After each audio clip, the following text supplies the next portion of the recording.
Welcome to History Sleep Stories, where the night grows softer and the past begins to whisper. Thank you for being here, and for allowing your mind to rest for a while. Before we begin, take a slow breath in and a gentle breath out. Let your shoulders loosen, and let the day fade quietly behind you. You are safe here, in this quiet space, drifting into a calm and ancient world. Tonight, we travel into the mist-filled realms of Celtic mythology, a world woven with old forests, silver rivers, drifting fog, and the soft heartbeat of the earth. A world where gods walk beside mortals, and where every hill and stream carries a story older than memory. As you settle deeper into your pillow, imagine the hush of a distant coastline, waves brushing against dark stones, a cold wind carrying the scent of pine and sea salt. Hello, I'm delighted to assist you with our voice services. Choose a voice that resonates with you, and let's begin our creative audio journey together. Hello, I'm delighted to assist you with our voice services. Choose a voice that resonates with you, and let's begin our creative audio journey together. The Celts believed that the wind carried messages from the otherworld, a realm that existed side by side with our own, a place of endless summer, soft light, and immortal beings. Tonight, we walk gently toward that world, step by step, breath by breath. Before we cross into that realm, allow a deeper stillness to settle around you. Notice the weight of your body resting against the bed. Notice your breath easing into a soft, natural rhythm. If you feel any tension, imagine it melting away like mist rising from warm earth. Let your mind become wide and spacious, like an open valley. Let your thoughts drift like birds in slow, easy circles overhead. Nothing needs to be done. Nothing needs to be solved. You are simply traveling quietly, calmly into another time. In the Celtic world, stories were more than entertainment. They were a way to understand the land, the seasons, and the rhythm of existence. They explained why rivers curved the way they did, why storms rolled in from the sea, why the stars moved across the sky.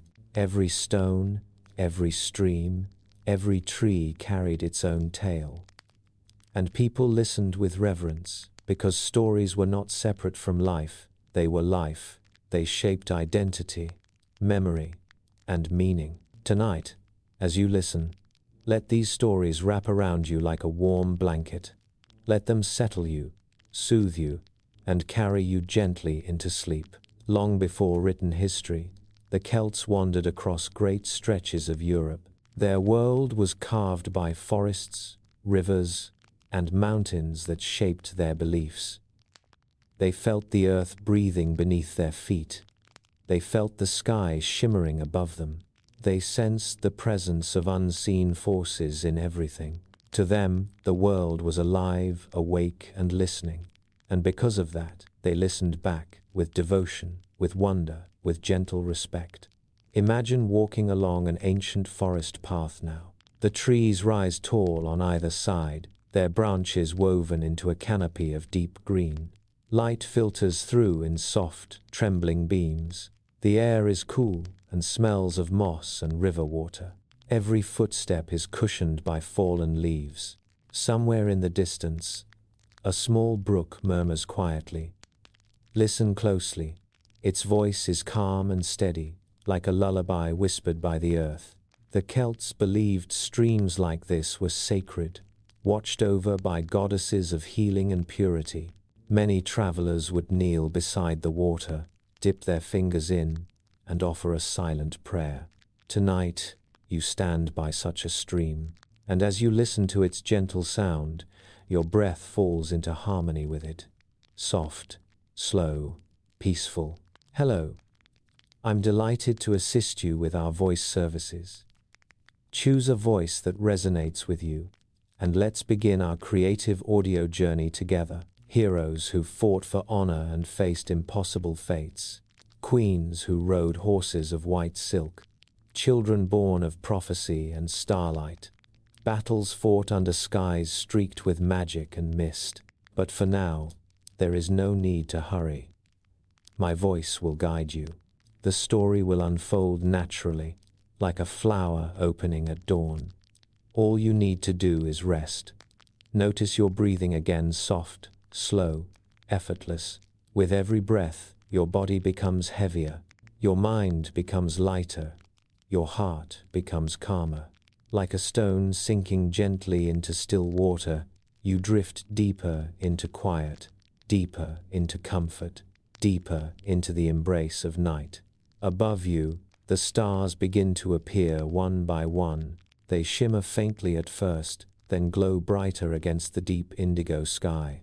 The Celts believed the stars were windows into the otherworld, places where souls traveled, places where gods walked, places where stories began. Tonight, those stars watch over you as you listen. They shimmer softly, as if greeting an old friend returning after a long journey. Far across the hills, a distant fire burns. Orange light flickers against the darkness. Around it sit ancient storytellers, the Philid and the Druids wrapped in wool cloaks. They stir the embers, they breathe in the night air, and they begin to speak in slow, melodic tones. Their voices rise and fall like waves, weaving tales of gods and mortals, of creation and destiny. Their words drift toward you on the wind, gentle and soothing. You take a slow breath and allow their stories to draw you nearer. Tonight, you join them by the fire. You sit among those ancient storytellers. You feel the warmth of the flames on your hands.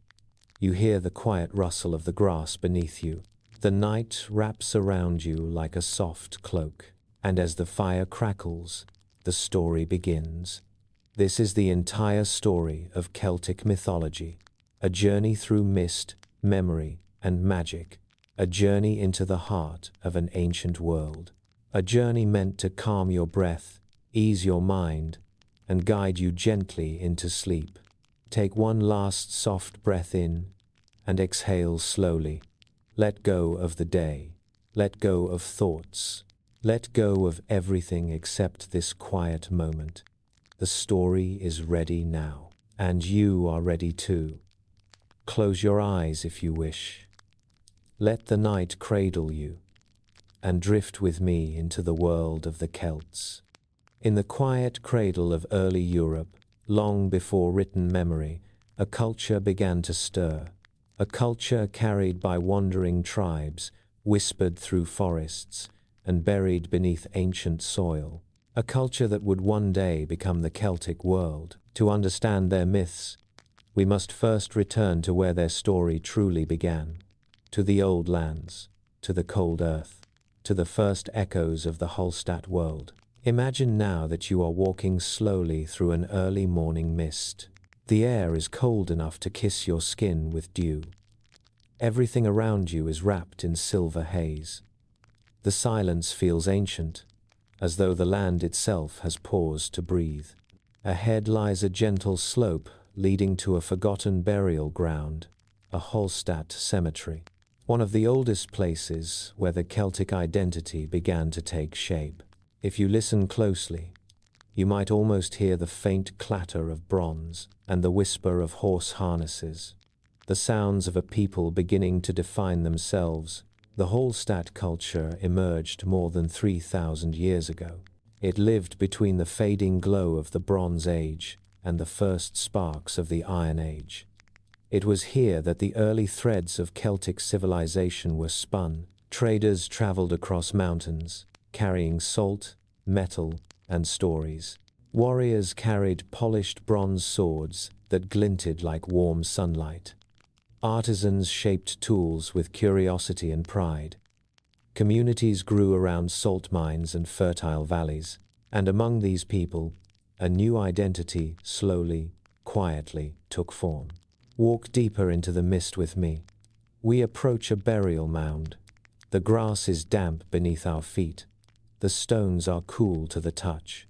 Inside these ancient graves, archaeologists found treasures buried with purpose. bronze swords placed beside sleeping warriors, horse harnesses arranged with care, decorated with elegant metalwork, imported Mediterranean goods resting silently beside local crafts.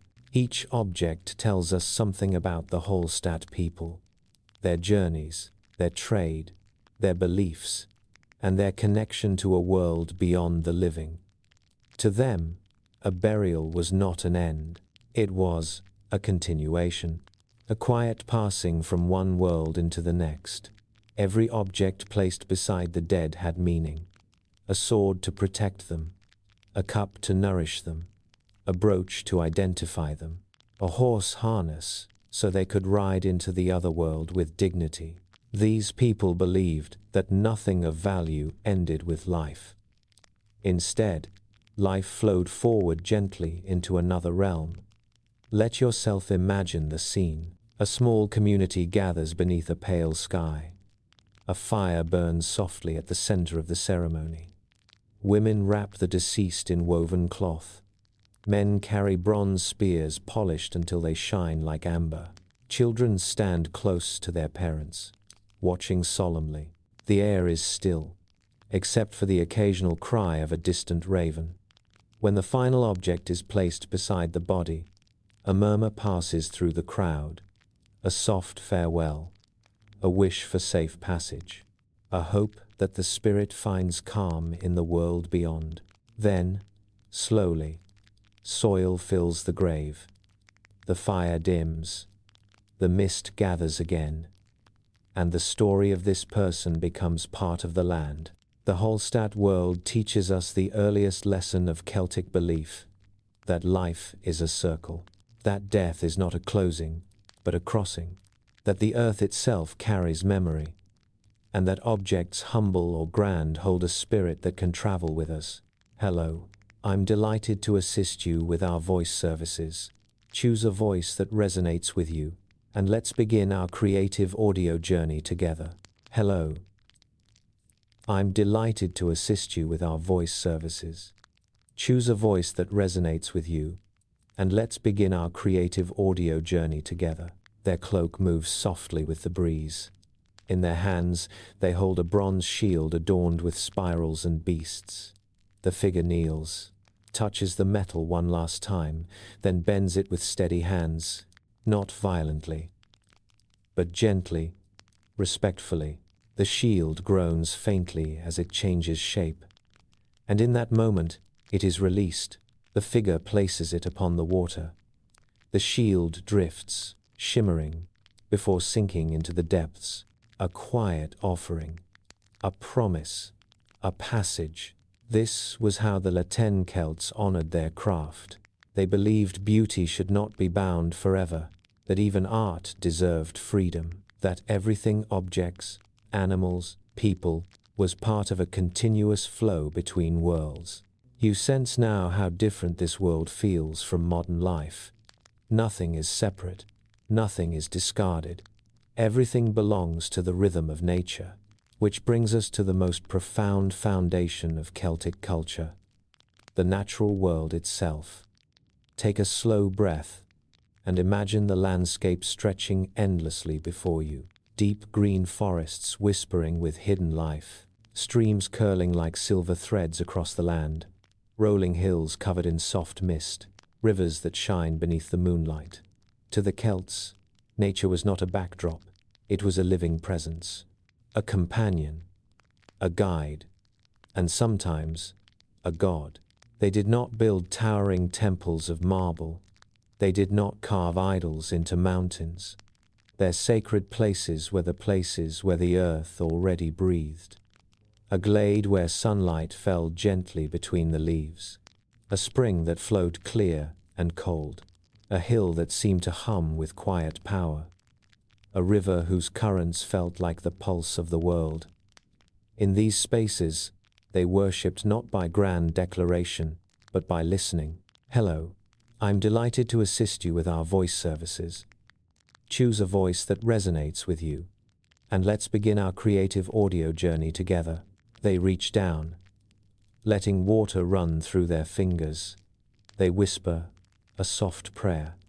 not asking for things, simply offering gratitude for life, for guidance, for the rhythm of the seasons, for the gentle presence of the divine within the world. The Celts lived closely with the land. They understood its cycles. They trusted its patterns. They felt its wisdom in the shifting seasons, the long winter nights that encouraged rest, the returning spring light that brought renewal, the summer fields full of life, the autumn harvest that signaled closure and gratitude. And through it all, they believed the gods were walking among them, not above them, not distant, but present, here, in every breeze, in every shadow, in every quiet moment. As you breathe now, imagine the air around you filled with the soft hum of ancient spirits, not frightening spirits, but guardians of place and time, gentle beings that watch over stone and leaf, creatures of myth who hide in the folds of hills or beneath the water's surface. The Celts believed these beings walked beside humans, protecting, guiding, teaching, and sometimes simply existing in quiet harmony. This connection to nature shaped everything they believed. It shaped their rituals, their art, their laws, their sense of community, their understanding of the divine, and most of all, their stories that still echo through forests and fields today. Take another slow breath. Let your body feel as grounded as the old earth beneath ancient Celtic feet. Let your thoughts drift like rising mist. Let the gentle weight of these ancient lands wrap around you. You have now walked through the earliest chapters of Celtic culture, the solemn strength of Hallstatt, the flowing art of Latin, and the living, breathing spirit of nature that held their world together. The story is only beginning, but already the land has welcomed you. The ancestors have nodded in quiet recognition, and the gods of the hills and rivers have opened their doors. All you need to do now is follow the path deeper, step by step, breath by breath, into the heart of Celtic myth. The Celtic world was not divided the way ours is today. To the Celts, reality existed in layers, drifting gently over one another like mist upon the hills. The world of humans was only one of these layers. Beneath it, above it, and woven through it, was the otherworld, a realm both familiar and distant, comforting and mysterious, not a place of torment, not a land of punishment, but a parallel existence where spirits, ancestors, and gods moved with quiet grace, a world that could touch ours at any moment, like two waves meeting in the dark. Tonight, as the air around you grows soft, we step into this gentle cosmology. Imagine now the Celtic landscape as twilight begins to settle. The sky melts into muted shades of purple and blue. A thin thread of fog drifts along the ground. The scent of damp earth rises into the air. If you were a Celt standing in this moment, you would feel the nearness of the otherworld, not far above, not buried below, but resting beside you like a quiet companion. They believed the veil between worlds was light, delicate, like gossamer stretched across the night. And in certain moments, that veil thinned until it shimmered like a window opening in silence. The Celts knew these moments intimately. Samhain, when summer ends and winter begins, was one such crossing. On this night, the air shifts, softens, and grows still. The dead walk gently with the living. Ancestral spirits return home, guided by candlelight and memory. The otherworld expands into the space of the human world like a deep inhale. No fear attends this night, only reverence, only listening, only the quiet acceptance of a truth older than time, that the living and the dead are never far apart, that love continues, that memory breathes, that the invisible world remains close. But Samhain was not the only doorway. Doorways could appear anywhere, on any quiet evening, beneath a lone standing stone, within the shadows of a deep forest glade, between the roots of an ancient oak tree, or at the crest of a hill touched by the pale glow of the moon. The Celts believed that hills, especially those called Sidae, were homes for divine beings. Not just burial mounds, but portals, places where the earth thins, where silence thickens, and where one might hear the faint echo of another realm. If you stood upon such a hill at dusk, the air would feel charged, gentle, and awake. You might sense the other world breathing beside you, waiting, listening, alive. There were also natural signs. A sudden chill on a still night, a beam of moonlight lingering longer than expected, a strange calm falling over the land, a fox watching you with unblinking eyes, a ripple across a perfectly still pond. When moments like this appeared, the Celts knew the boundary had softened. They did not turn away, they simply opened their hearts and acknowledged the presence, because to them, the other world was not a stranger. It was a second home. A place of beauty, endless youth, and peaceful immortality. A place where time itself behaved differently, which leads us into the Celtic concept of time, not linear, not marching forward with rigid discipline, but circular, flowing, breathing, repeating, like the seasons, like the phases of the moon, like waves rolling endlessly onto shore. To a Celt, time was never a straight path. It was a wheel, a rhythm, a cycle that turned gently, over and over, bringing change without loss. Spring returned life to the earth. Summer brought warmth and abundance. Autumn offered harvest and gratitude. Winter welcomed rest, reflection, and rebirth. This pattern was sacred, a living structure that guided every ritual, every festival, every story. When the Celts spoke of their gods, they did not speak of them as tied to one era or one story. Their deities stepped in and out of time as easily as wind passing through tall grass. Lugh, Brigid, Dagda, Morrigan, none were confined to a single age. They appeared whenever they were needed. They lived in the fluid currents of cyclical time. They existed in moments where human and divine timelines overlapped like interwoven threads. This fluid view of time also shaped Celtic hero tales. The lives of mortals often echoed ancient patterns. Heroes were reborn across generations. Stories repeated with new faces but familiar themes. Love, honor, magic, sacrifice. Their myths were not anchored to dates. They drifted across centuries, timeless and ever-living. A story could be ancient and immediate at the same time. This was the world the Celts knew, a world where past and present intertwined. And beneath this cyclical understanding lay another truth, a deeper truth, a truth carved into the very bones of Celtic culture, that nature itself was alive. To the Celts, every part of the natural world had a soul, a presence, a personality. Mountains inhaled and exhaled with the turning of the seasons.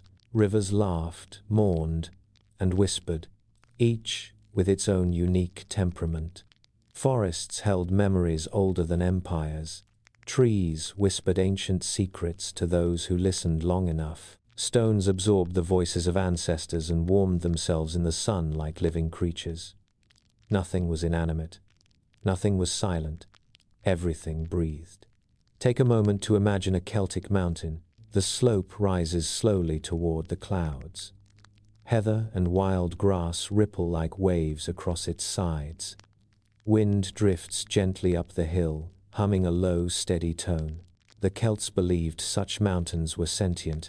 They could watch. They could remember. They could protect. Their slow, patient presence shaped the people who lived beneath them. A mountain was not simply a mass of earth. It was a guardian, a teacher, a quiet giant at the edge of the world. Now picture a Celtic river. Clear, cold water flowing over smooth stones. The gentle sound of movement, soft bubbles rising like laughter. The river, to them, had moods.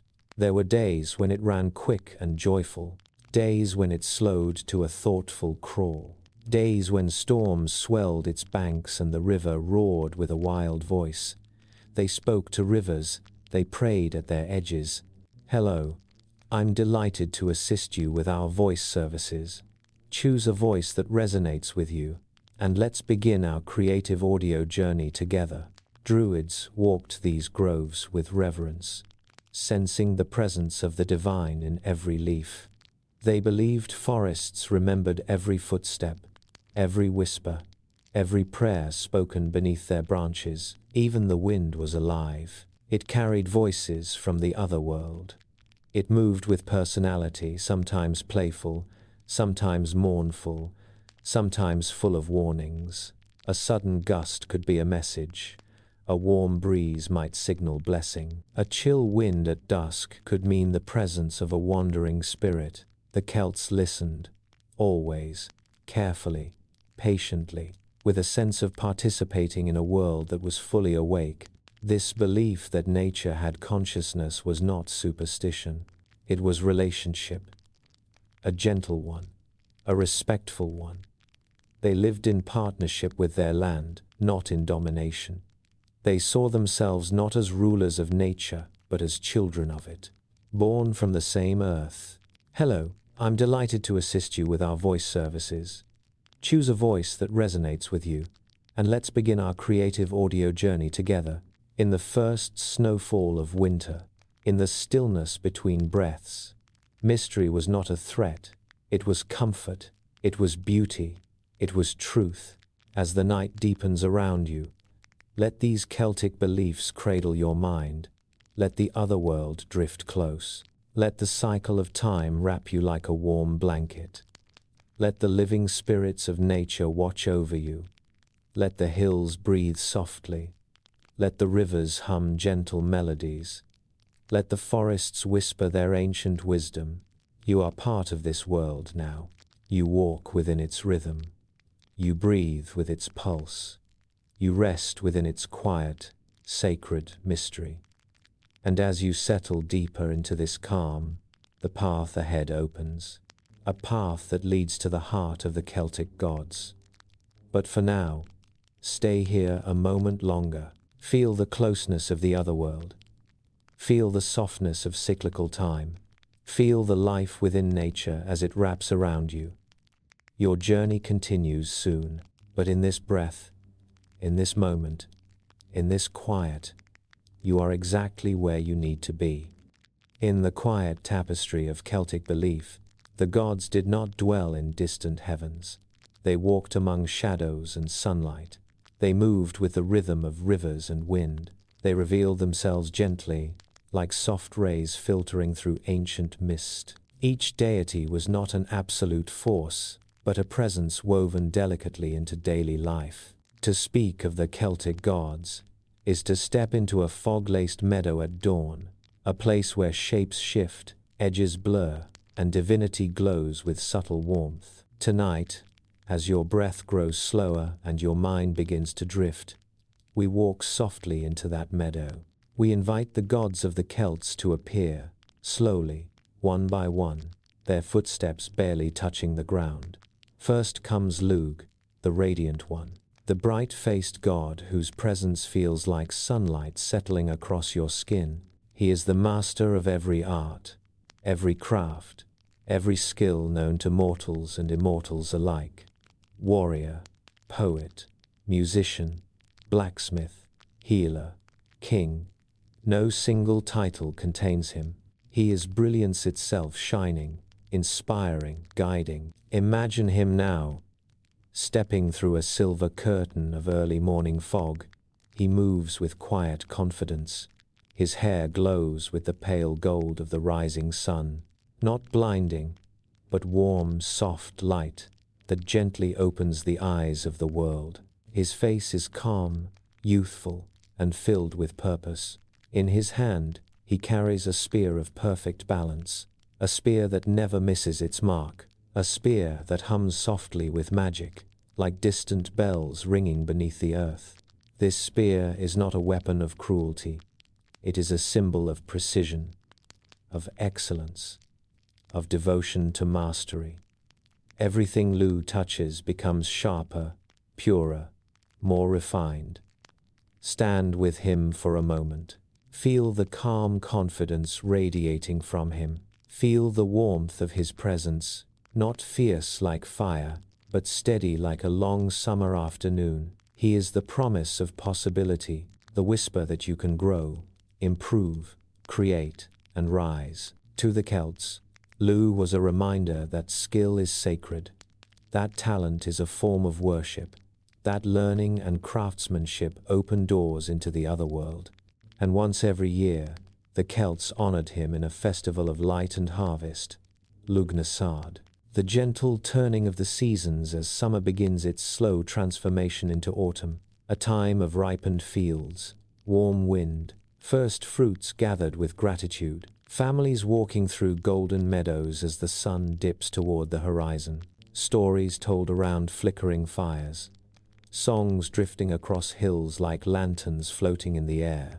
Lugh's festival was a celebration of connection between earth and sky, between human effort and divine blessing, between craft and spirit. As you breathe slowly, picture this festival unfolding around you. Hear the distant laughter, fading softly like echoes in a dream. Smell the warm scent of grain and honey. Feel the gentle pressure of summer beginning to rest.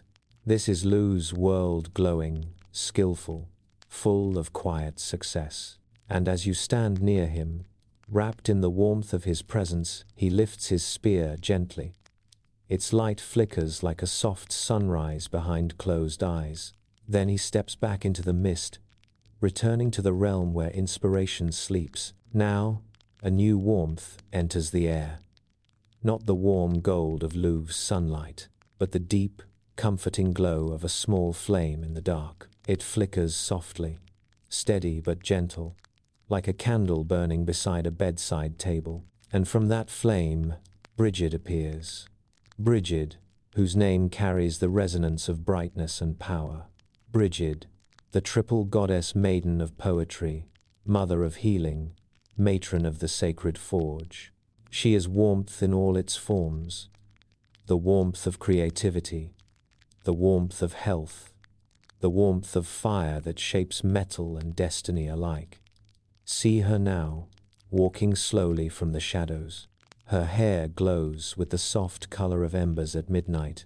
Her presence is not overwhelming. It is soothing, comforting, like sitting before a hearth on a cold winter night. Her breath is a gentle breeze of warmth across your cheek. Her eyes hold the quiet intelligence of someone who has watched countless generations rise and fall, yet remains endlessly compassionate. Brigid carries three gifts: a flame, a spring, and a poem. The flame is eternal.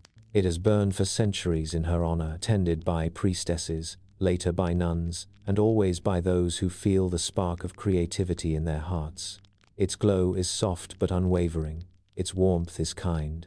Not the destructive fire of war, but the tender fire of rebirth and inspiration. The spring she carries is clear and pure. Its waters reflect moonlight in soft ripples. These are the healing waters, the waters of Bath and countless other sacred springs, where people once came seeking relief and renewal. The Celts believed Brigid's presence lingered in these places beneath the surface, within the steam, in the quiet bubbling of mineral-rich pools. Even now, if you listen carefully, you might hear her voice whispering through the rising mist.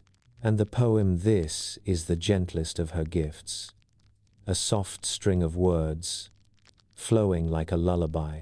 Brigid is patron of poets, guardian of ideas that come softly in the night. She brings language to life. She places stories into the hearts of those who listen. She invites you to speak truth, to embrace beauty, to find meaning in sound and silence alike. The Celts revered her not as a distant goddess, but as a presence close enough to feel in every warm fire, every healing well, every carefully spoken verse. Tonight, her flame burns quietly beside you. Its glow softens your breath. Its warmth settles into your shoulders and chest. With each exhale, you feel a little lighter, a little calmer, a little closer to sleep. Brigid bows her head gently, her flame flickering like a warm sigh, and she steps slowly back into the veil. As her warmth fades, the air changes.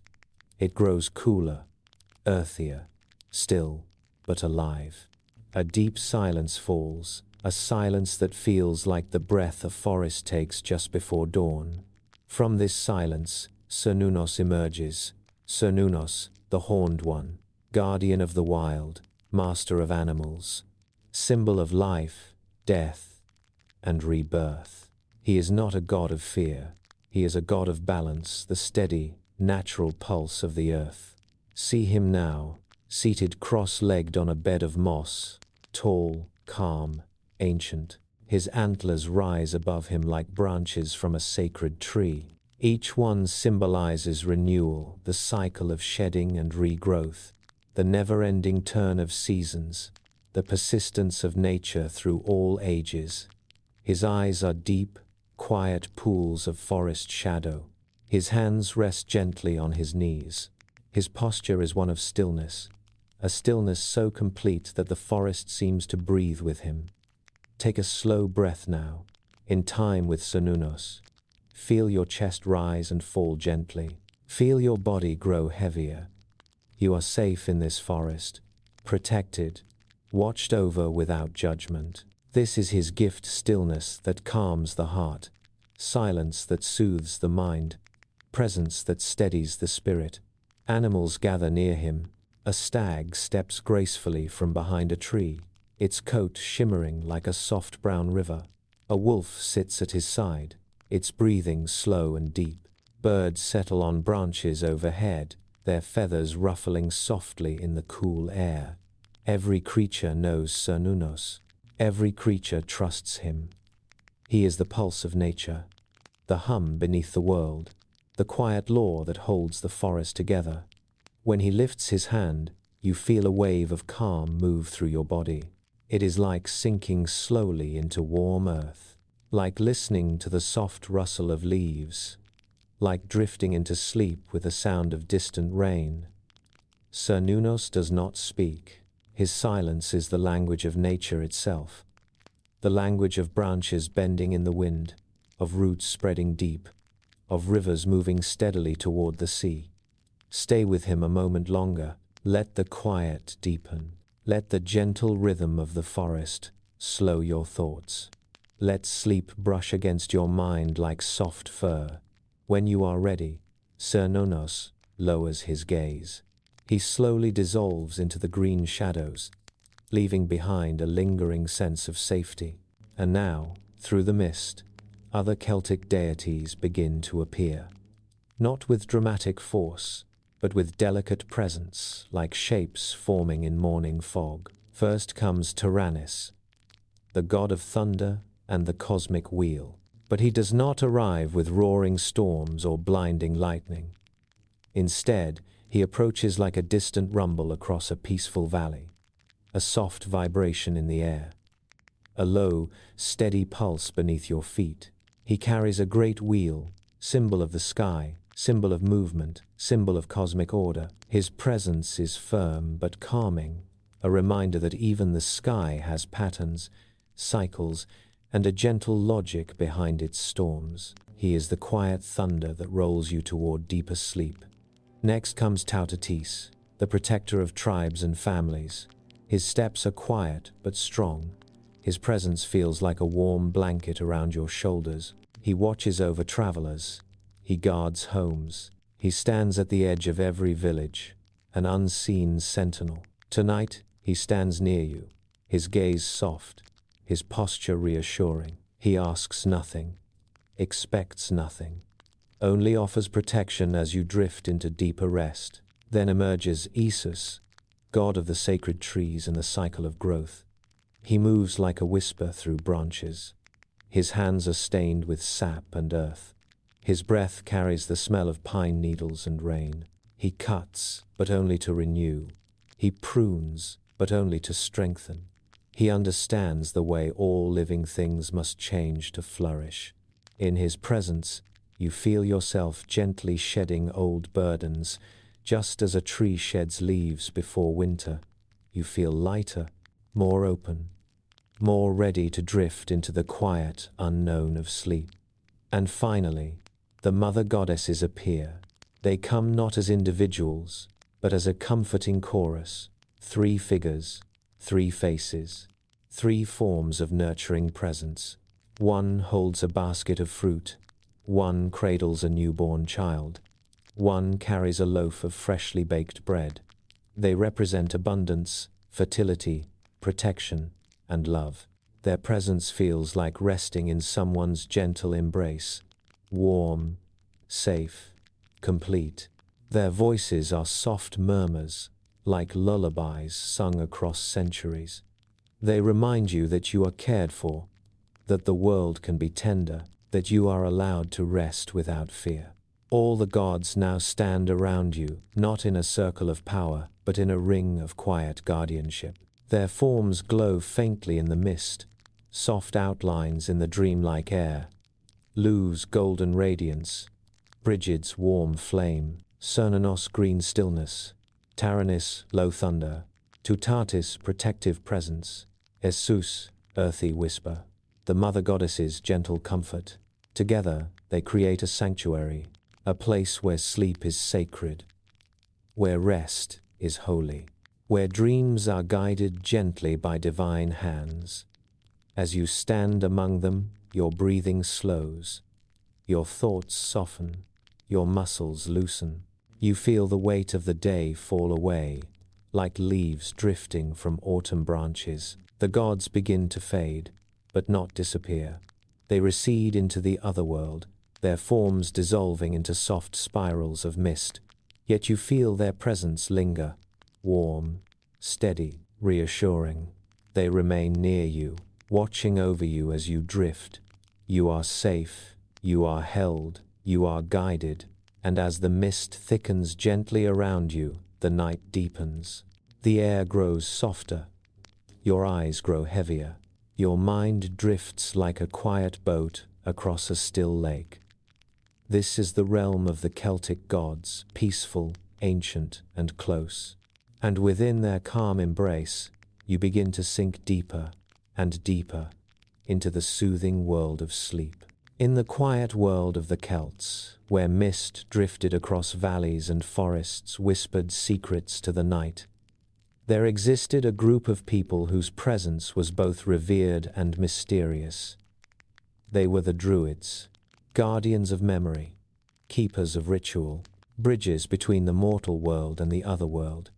If Celtic myth was a great river of story, then the Druids were its banks, holding the waters in place, guiding its flow with gentle wisdom. Tonight, we walk softly into their world, slow breaths, quiet steps, as though entering a forest that has been waiting for us for thousands of years.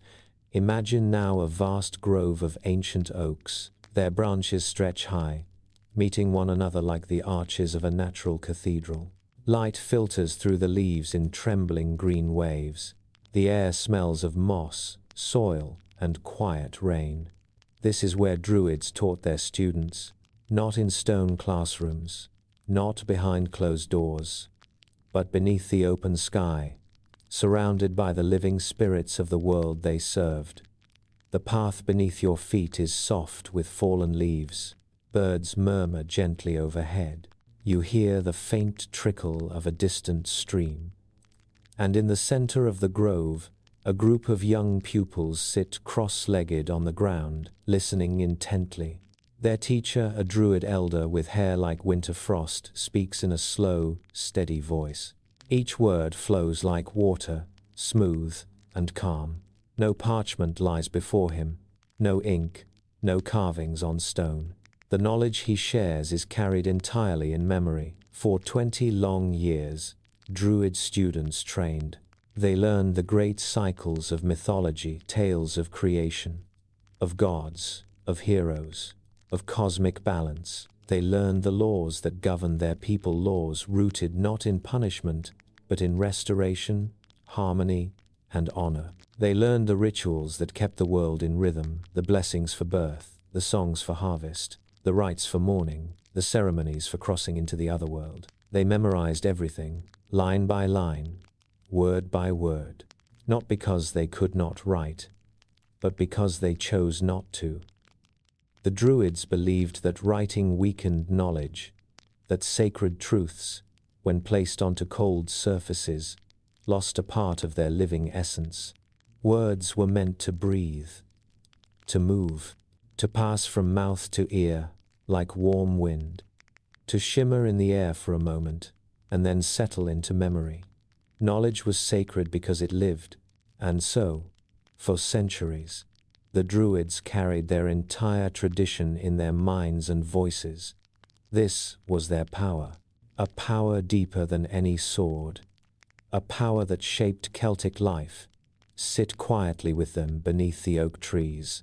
Feel the weight of centuries humming in the roots beneath you. Listen as the Druid elder chants an ancient verse. His voice is low, almost like the low drone of bees in summer fields. His pupils repeat the line softly, their voices blending with the forest. Between each breath, you feel the presence of something old, something wise, something patient. The forest itself seems to lean in to listen. And when the lesson ends, the Druid raises his hand. The students close their eyes. A moment of silence settles like a warm blanket over the grove. This silence is a ritual too, a reminder that wisdom grows best in stillness. Now, follow me deeper into the forest. The trees shift gently, parting to reveal sacred groves and waters. These were the holiest places in the Celtic world, temples not built by human hands, but shaped by time and nature. The Celts believed the gods lived in these places, resting in the rustle of leaves, the shimmer of water, the glow of sunlight. First, we reach a sacred grove. The air is cool here, soft, quiet as the breath before dawn. Moss covers every stone like green velvet. Sunlight filters down in trembling streaks. A small circle of trees forms a natural sanctuary. This is where rituals were performed, where blessings were spoken, where the boundaries between worlds grew thin. In the center of the grove stands a smooth boulder. Its surface is warm from years of sunlight. Offerings lie gently upon it, small carved figurines, polished stones, woven herbs, droplets of honey. Each offering is humble, but sacred. The Celts believed that the gods and the spirits of the land were not impressed by grandeur. They listened to sincerity, to gratitude, to simple acts of devotion. We walk on. The Celts believed the gods lived in these places, resting in the rustle of leaves, the shimmer of water, the glow of sunlight. First, we reach a sacred grove. The air is cool here, soft, quiet as the breath before dawn.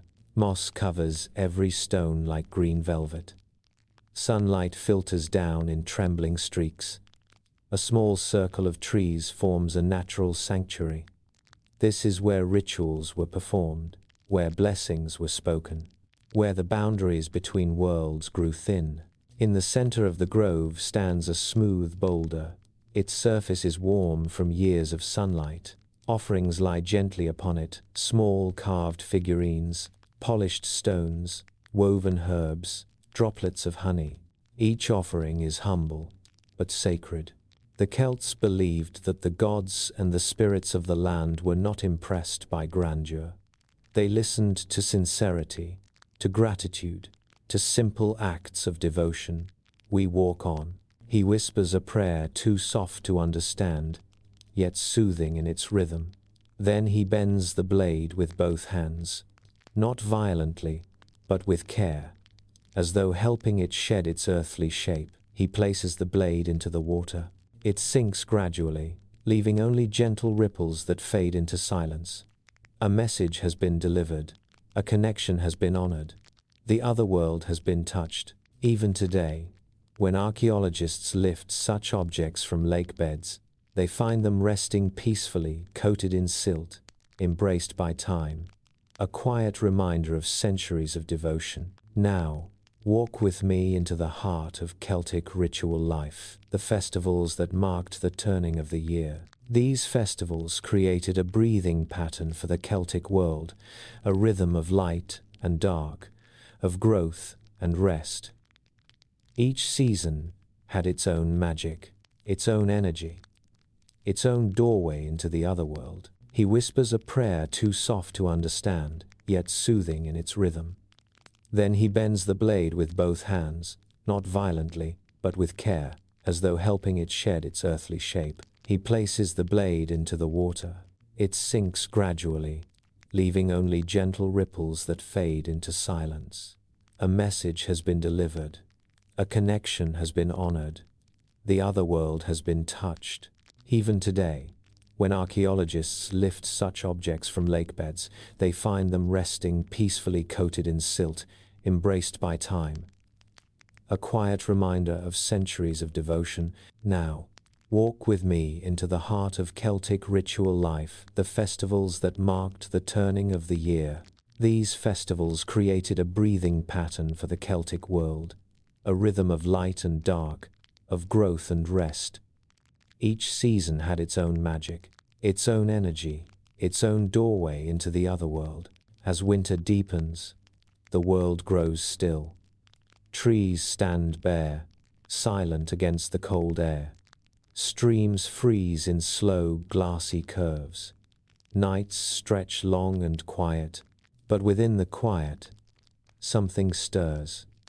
A small flame, a soft glow, the promise of returning light. This is Imbolc, the festival of early spring, a time for Brigid, goddess of fire, of healing, of renewal. Her light does not blaze, it flickers, delicate as a newborn flame, but steady in its hope. People would light candles in her honor. They would place woven Brigid's crosses above their doors.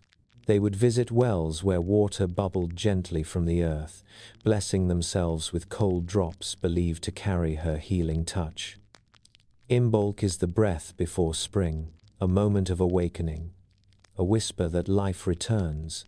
Then, as the earth begins to stir, as buds form on branches, as lambs take their first unsteady steps, as the air warms with soft sunlight, the next festival arrives.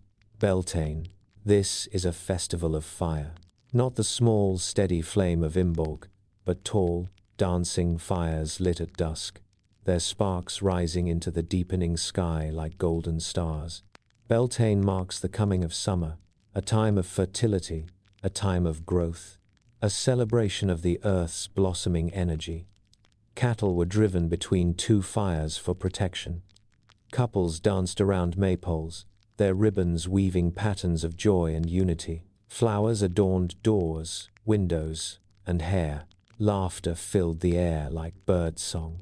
Beltane was not merely a festival, it was the earth breathing life, exhaling warmth, stretching into long days of sun. As summer ripened into fullness, as fields grew heavy with grain, as the sun lingered over the land in golden calm, the final great festival arrived. Lughnasadh. This is the festival of first fruits, a time of gratitude, of harvest, of honoring Lugh, the bright, skillful god of craft and victory. Families gathered on hilltops, meals were shared, songs drifted over the land, games and contests were held, echoing the vibrant spirit of Lugh himself. But at its heart, Lughnasadh was gentle, a moment of acknowledging the gifts of the earth, a moment of saying thank you to nature, to the gods, to the turning year. And so the cycle continued. Samhain's darkness, Imbolc's spark, Beltane's flame, Lughnasadh's harvest. A wheel that turned endlessly, softly, predictably, bringing comfort to those who lived within its rhythm. The rituals of the Celts were not dramatic, they were intimate, personal, deeply connected to the land and its pulse. A whisper into a grove, a gift into a lake, a candle lit at dusk, a fire tended through the night, a song sung beneath stars, a silent prayer carried by the wind. As you breathe slowly now, Let the rhythm of these rituals settle into you. Let the cycle of seasons guide your thoughts. Let the calm of sacred groves soften your mind. Let the wisdom of the Druids cradle you like a gentle hand upon your shoulder. You are walking the same quiet path they walked. You are hearing the same soft sounds they heard.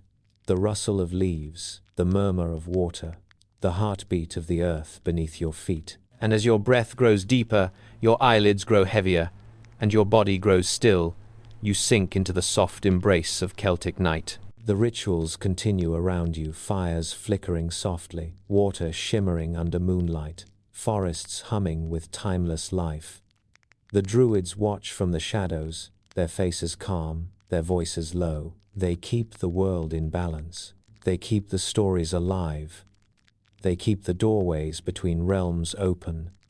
And now, they keep watch over you as you drift deeper and deeper into peaceful, ancient sleep.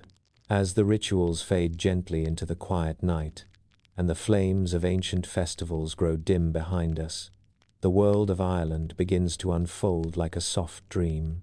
The hills breathe with moonlit fog, the rivers glow faintly under starlight, the forests hum with the slow pulse of the earth. Here, at the edge of myth and memory, the great stories of Ireland begin to rise like mist from the ground. They drift toward us, soft as whispers, old as the first dawn, and we step into them with the same stillness we brought through the sacred groves, letting the night carry us deeper into the realm of legend. We begin with the Tuatha Dé Danann, the tribe of the goddess Danu, the people of skill, of beauty, of magic, of mystery. To the Irish, they were not simply gods. They were ancestors from a time before time, a people both radiant and sorrowful, powerful and fading, living in the spaces where mortal feet rarely walk. They arrived in Ireland not with armies or ships, but in mist, a soft, rolling mist that swept across hilltops and valleys, settling gently over the land like a long-forgotten blessing.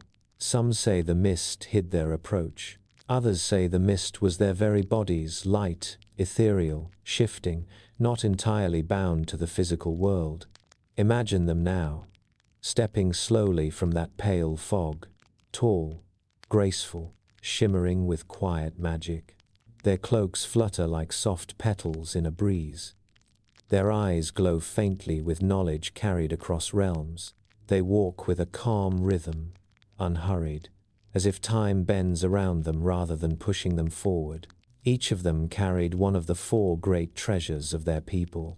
The spear of Lugh, a weapon so perfect that it could not miss its mark, its tip glowing faintly with the light of a quiet star. The sword of Nuada, a blade so true that no enemy could escape its judgment, cold and gleaming like the edge of winter.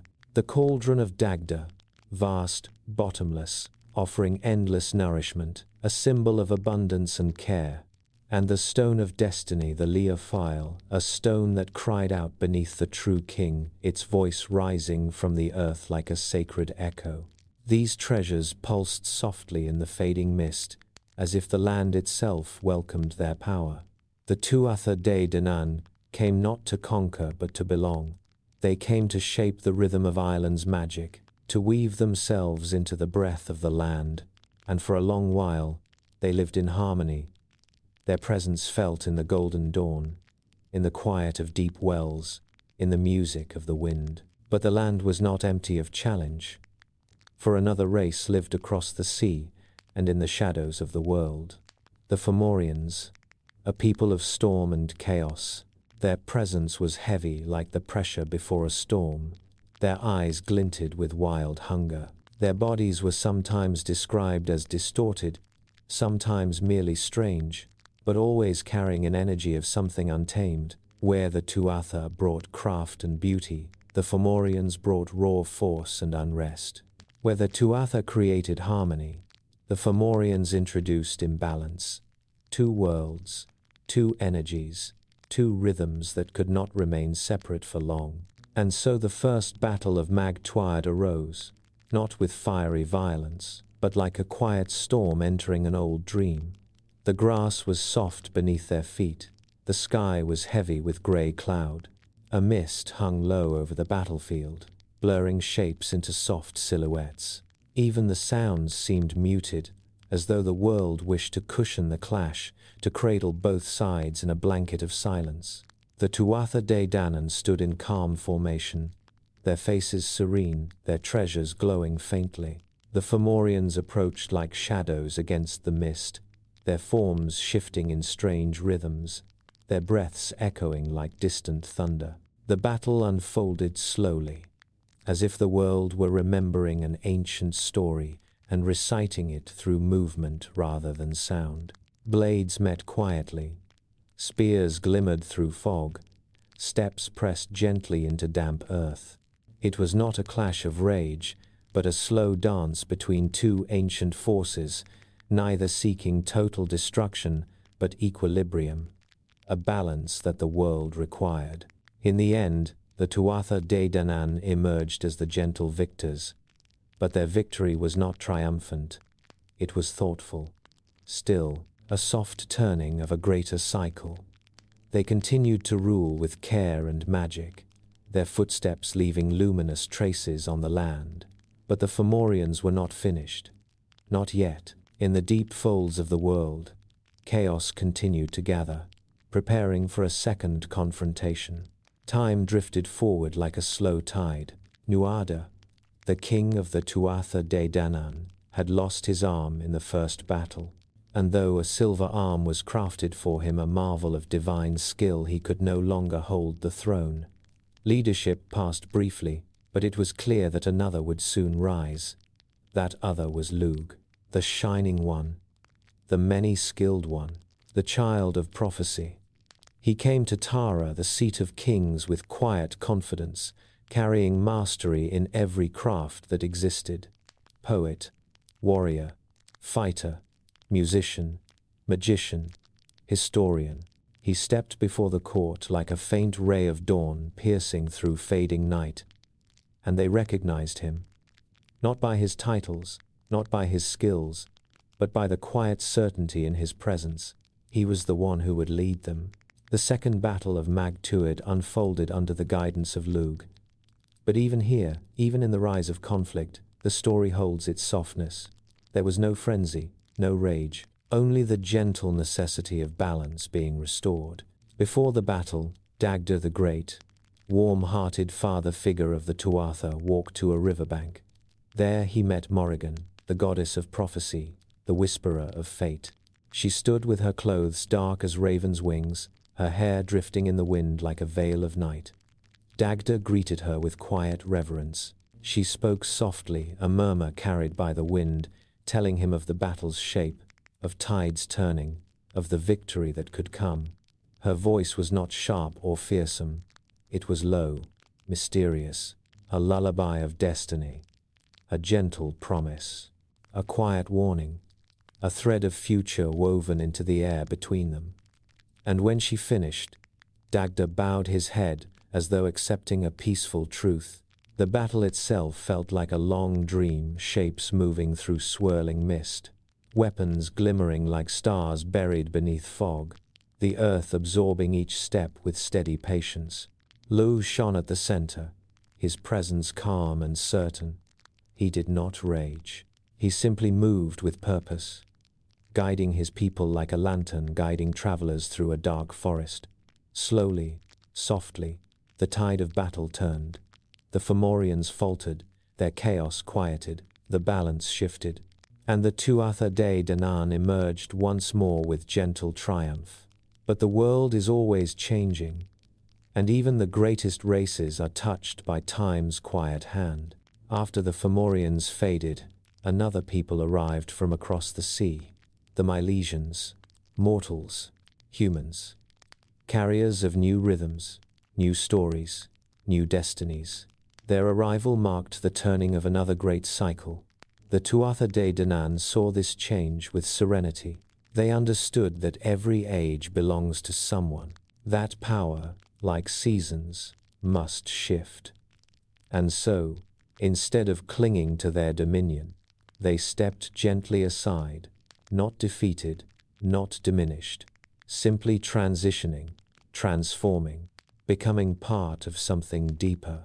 They retreated into the hidden places of Ireland, the hills, the mounds, the Sidhe, sacred dwellings beneath the earth glowing with soft, otherworldly light. There they became the Aes Sidhe, the fairy folk, the shining ones, still powerful, still wise, still watching, but now dwelling in realms just out of mortal sight. Imagine the moment of their disappearance, a soft breeze passing over the land, a shimmer of light sinking into the hills, a faint echo of music fading into silence. No struggle, no sorrow, only a gentle withdrawal into a new form of existence, a passing from one age to another, from myth into twilight, from rulers into guardians. The Milesians took the surface world, the Tuatha took the world beneath. Two realms, one spirit, still touching, still intertwined, still meeting at thin places in mist, in moonlight, in dreams. And so the old age ended, and the new age began. But nothing was lost, nothing truly vanished. The Tuatha Dé Danann lived on in the breath of the wind, in the shimmer of lakes, in the hum of stones warmed by sun. They lived in every Irish story told by firelight, every whisper carried across a quiet valley, every moment when the otherworld felt close enough to touch. As you breathe slowly now, you can feel their presence, gentle, watchful, ancient, the gods who walked in mist, the heroes who shaped a land, the shining people who stepped quietly into the earth. They walk beside you still, soft as shadows, calm as twilight, patient as time. And in this soft moment, as your eyes grow heavy and your breath becomes smooth and deep, their story becomes a cradle, a gentle weight, a warm blanket woven from myth and memory. You drift with them now, through mists that fold like silk, through hills that glow with quiet magic, into the deep, peaceful world where dreams and legends meet. As the stories of the Tuatha Dé Danann fade gently into the mists of memory, the world of Ireland shifts once more. The hills grow quieter, the rivers slow their whisper, and a new kind of tale rises from the soft earth, not a tale of gods, but of heroes. Heroes whose footsteps still echo across the landscape, whose names drift like distant song on the evening wind. These are the stories of Ulster, stories woven with destiny, sorrow, courage, and calm, all wrapped in a veil of ancient quiet. Tonight, we walk softly into the Ulster cycle. We move gently, step by slow step, as though entering a forgotten dream. There is one name that shines brighter than the rest, a name carried by time with both reverence and melancholy. Cuchulainn, the Hound of Ulster, the destined one, the hero whose spirit flickers with both brilliance and sadness. To speak of him is to feel the wind shift across green fields, to hear a distant cry of battle softened by the years, to sense the gentle ache of a story that knows it must end. Cuchulainn's tale begins with light, for he is the son of Lugh, the radiant god of skill, the shining one who steps through mist with grace. From his divine father, Cuchulainn inherited a glimmering spark, a spark of brilliance, a spark of destiny, a spark that would guide his life in ways both beautiful and tragic. His birth was quiet, settling into the world like a feather drifting onto soft grass. But even as an infant, there was something in his eyes, a brightness, a fierce tenderness, a sadness he did not yet understand. He grew quickly, as though the wind pushed him gently forward. His childhood was filled with extraordinary moments. He displayed strength far beyond his years, speed that startled even seasoned warriors, skill that seemed impossible for a child so small, and courage, a kind of courage that felt both inspiring and heavy, as though destiny had already curled its fingers around his young shoulders. The people of Ulster watched him with awe. They knew stories of heroes, they knew stories of gods, but this child, he seemed to live in the space between them. He laughed like any boy, yet his laughter carried a note of something ancient. He trained with the other youth, yet his movements were too graceful, too certain, too touched by the divine. Even in play, he moved like someone who belonged to both earth and sky. There was joy in him, but there was also loneliness, a quiet recognition that he walked a path no one else could follow. As he grew, his gifts became undeniable. He could outrun horses, he could throw spears with perfect accuracy, he could leap higher than his teachers, and strike with a precision that seemed almost otherworldly. And yet, beneath all this, there remained a softness, a gentle heart that longed for understanding, for connection, for a life simpler than the one fate had carved for him. That longing, however, would never be fulfilled, for destiny had already begun to pull him forward, and the world of Ulster was waiting. The greatest tale of Cuchulain's life begins not with war, but with a queen. Queen Medb of Connacht, fierce, proud, ambitious, a woman of sharp mind and sharper will. She desired greatness. She desired power. She desired a bull, a magnificent, unparalleled bull that belonged to Ulster. This desire ignited the quiet embers of a conflict that would soon spread across Ireland, slowly, inevitably, like mist expanding across a valley. This is the story known as the Tarn Bo Cuailnge, the cattle raid of Cooley. A story vast in scale, yet told tonight in a whisper, soft enough to lull the heart.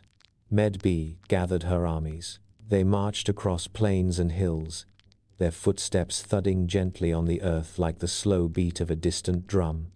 The people of Ulster, however, were struck by a curse, a weakness, a stillness that made them unable to fight, all except one, the destined one, the boy hero, Cuchulainn. Alone, he stood between Med's armies and his homeland, a single figure in the vastness of Ireland, small in the distance, but radiating quiet, steady resolve. There was no fear in him, only duty, only love for Ulster, only the calm acceptance that this was the path he was meant to walk. He did not rage into battle. He waited, still, silent, like a stone set in the path of a great river.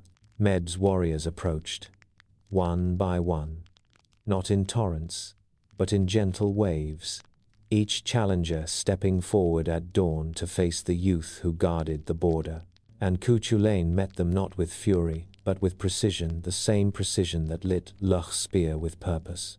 The sound of battle echoed softly across fields, muted by distance, muted by time. Even in conflict, there was an eerie calm to it, as though the world itself held its breath. But destiny carries both brilliance and burden, and the burden of Cuchulainn's gift was the Rheastrad, the warp spasm, a transformation that overtook his body when he reached the full force of his power. It was terrifying in ancient texts, twisting his form into something unrecognizable. But tonight, we tell it differently, gently, slowly, softly, like describing a storm from far, far away. The Rheastrad began deep within him, a trembling of air, a shift in breath, a quiet pulse that changed the rhythm of his being. It was as though the divine spark inside him flared for a moment, lighting him from within, making him something more than human, more than hero, more than mortal understanding. The world around him blurred, edges softening, colors melting, sounds stretching into long, low echoes. He moved differently, then not violently, but with a silent, dreamlike grace, as though carried by the wind. When the spasm faded, he would stand alone again, breathing softly, his young face touched with exhaustion and something like sadness. For each battle won was also a step further from the life he might have lived. And deep in his heart, Cuchulainn felt the slow ache of destiny. He knew joy, yet his joy was fleeting. He knew triumph, yet triumph never softened the sorrow in his eyes. He was strong, strong beyond measure, but inside him lived a child who had grown too fast, too alone, too guided by the will of the gods. The Tain raged on. Med pressed forward. But every day, Cu Chulainn rose to meet them. He held the line with quiet certainty. He defended Ulster with every breath. And though the tales of that conflict are vast, they settle into stillness when told here, in the soft cradle of night. No noise, no blood, only the slow movement of a boy becoming a legend.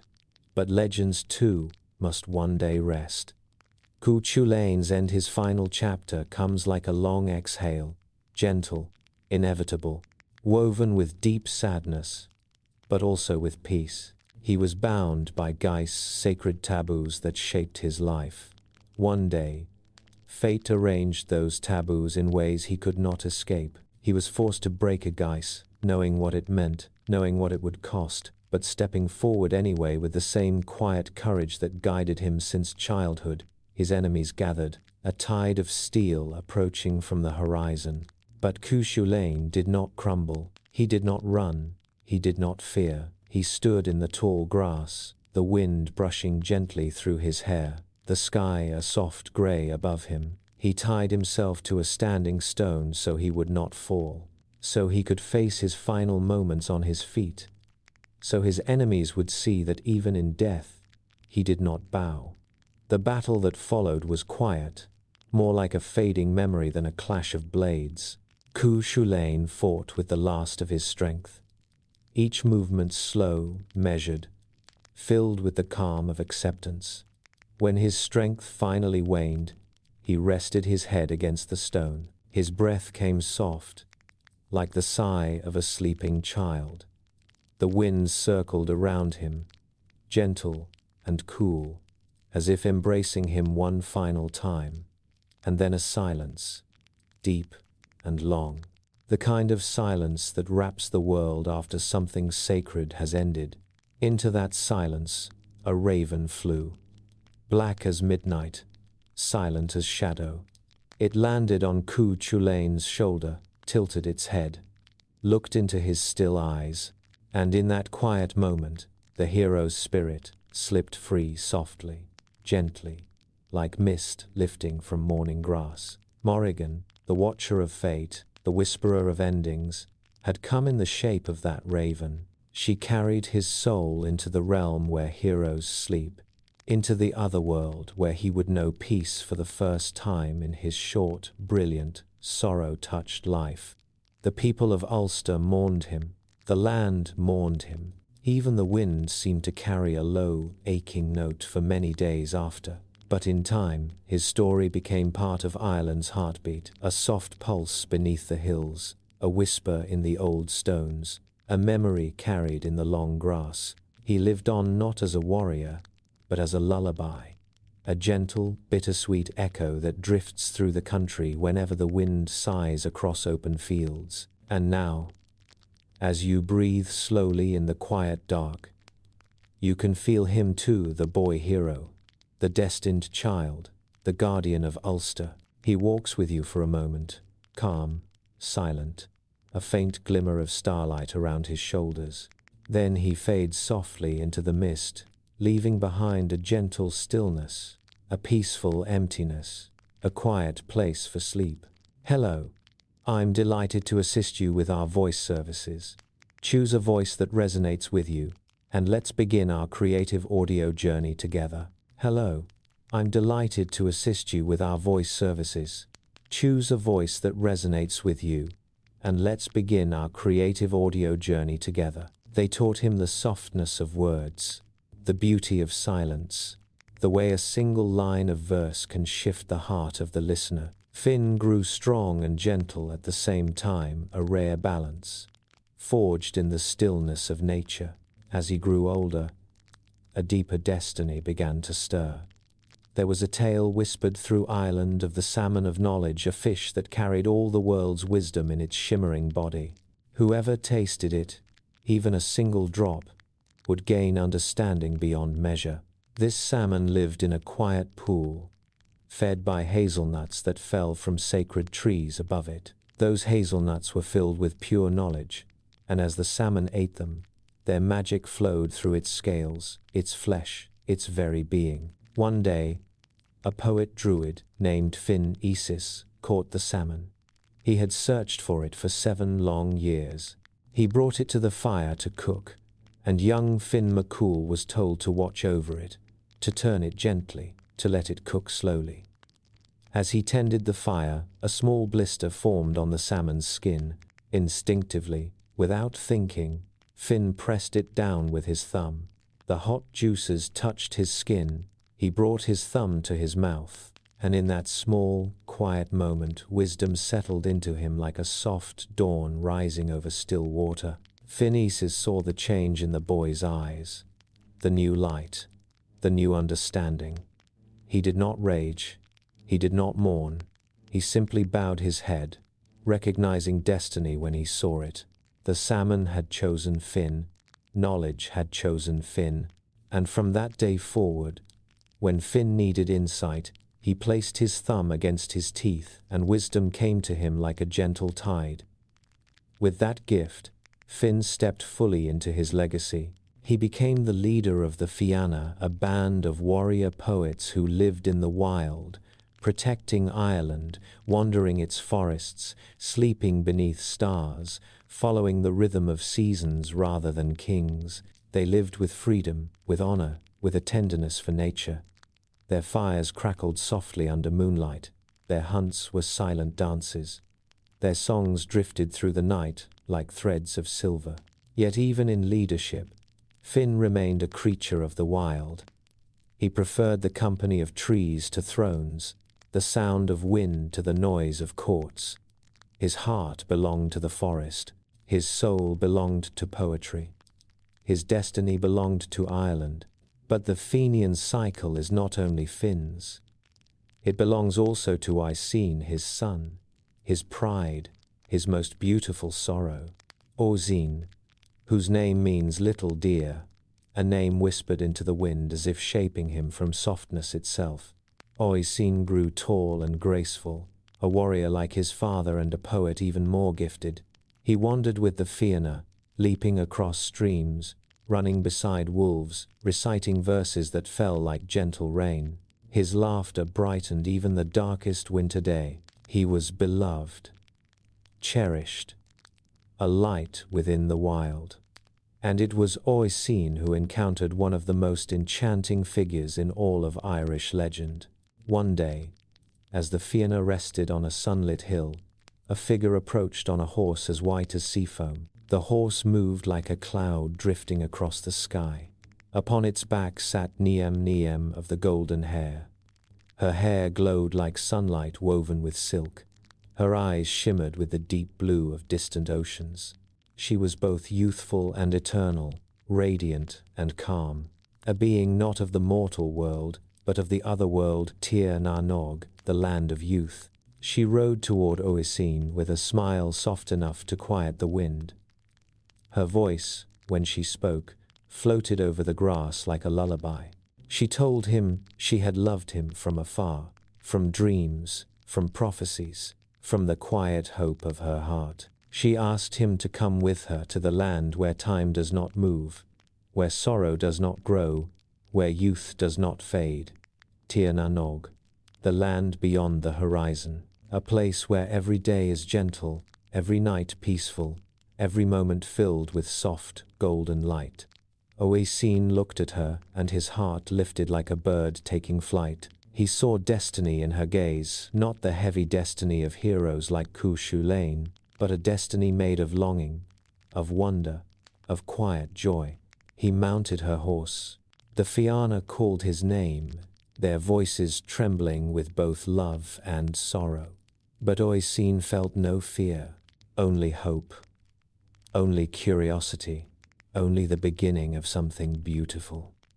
The white horse leapt forward, not galloping, not running, but gliding. Its hooves barely touched the ground.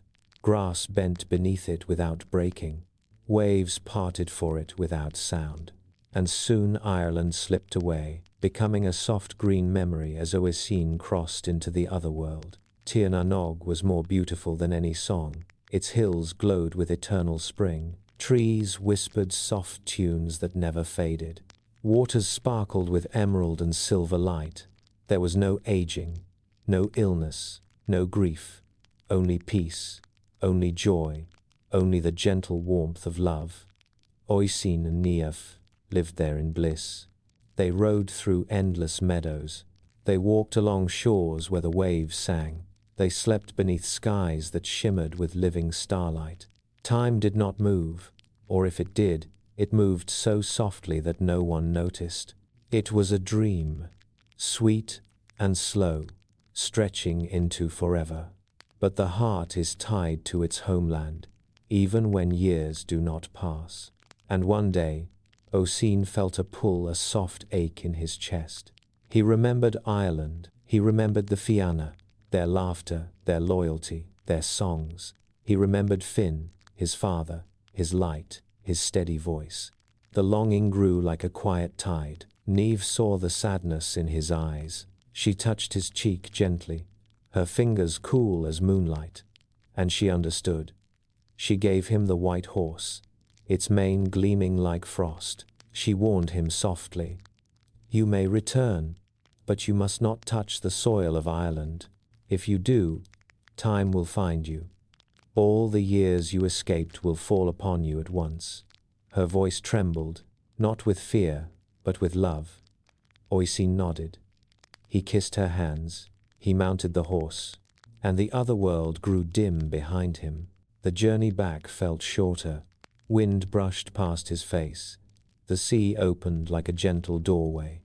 And soon Oisin saw Ireland again, but not the Ireland he remembered. The hills were the same, yet somehow older. The forests felt quieter. The air was different, carrying a new stillness. He rode through the land, calling for the Fianna. No voice answered. He called for Finn. Only the wind replied. Oisin traveled further, his heart tightening with every step. Then he met a group of farmers, small and weary, struggling to move a massive stone. They looked at him with surprise at his radiant youth, his shining armor, his magnificent horse. He asked them where the Fianna were, where his father was. The farmers looked at one another, their eyes filled with confusion. They told him the Fianna were long gone, dead for centuries. Finn McCool, a legend, not a living man. 300 years had passed. Oisin's heart cracked softly, soundless as a falling leaf. He wanted only to help the farmers, to ease their burden. He reached down, leaning from his saddle to lift the stone with ease. But as he did, the saddle strap slipped. He lost his balance. And for a heartbeat, a single, fragile heartbeat, his foot touched the ground. The moment his skin met the earth, time rushed toward him like a storm of whispers. It touched his hair and it turned white. It touched his skin and it sagged softly. It touched his bones and they trembled. 3 centuries fell upon him in one long breath. The farmers gasped as the radiant youth became an ancient man. Oisin collapsed gently onto the ground, his voice a thin whisper, his eyes filled with longing for the forests, for the Fianna, for Niamh, for everything that had slipped into memory. They carried him to a monastery where monks tended to him. They asked him for stories, for music, for memories of the Fianna. And with his fading breath, Oisin told them of Finn, of hunting through moonlit glens, of poetry drifting over quiet lakes, of laughter echoing through summer nights. He told them of Niamh, of her golden hair, her soft smile, her world of timeless peace. He told them of Tir na Nog, a place he could never return to, a dream waiting just beyond the horizon. And when his last story ended, Oisin closed his eyes. He exhaled softly, as if sinking into a deep, warm sea. And Ireland carried his spirit into the same mist that once embraced the Tuatha Dé Danann. His tale drifted into the wind, and the Fenian cycle fell into quiet rest. Now, as you breathe slowly, you can feel the peace of Oisin's final sigh. You can feel the gentle ache of love, the soft pull of longing, the deep calm of surrender. You can hear Finn's footsteps in the distance, moving through forests that only appear in dreams. Their stories wrap around you like a warm cloak. Their voices drift like soft echoes. Their world settles quietly into your own. Let the tale guide your breath. Let it soften your thoughts. Let it prepare you for sleep. For the night is deep now. The hills are still. The forests hum low lullabies, and the legends of Ireland are closing their eyes beside you.